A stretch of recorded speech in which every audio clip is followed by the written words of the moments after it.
Sme vedeam Nicanor, pe păduri ca exalat.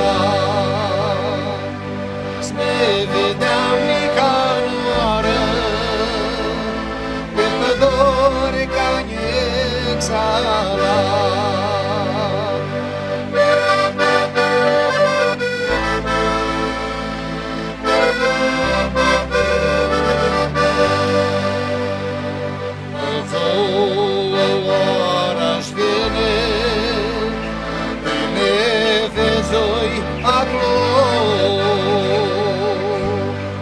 Deci plângea s-o ia cu mine, lăcărmai și-o de cairou. Deci plângea s-o ia cu mine, lăcărmai și-o de cairou.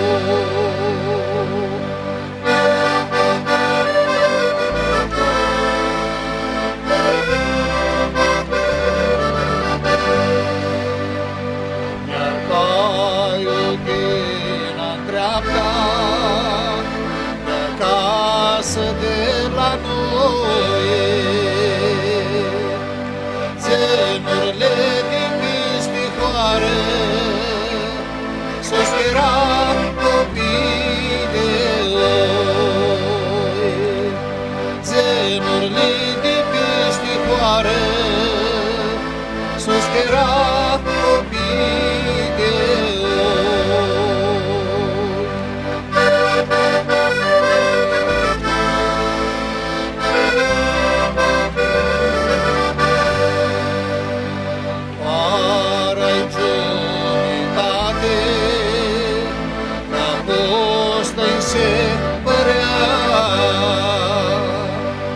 casele toate surpate, necochiria lor căfta. Casele toate surpate, necochiria lor căfta.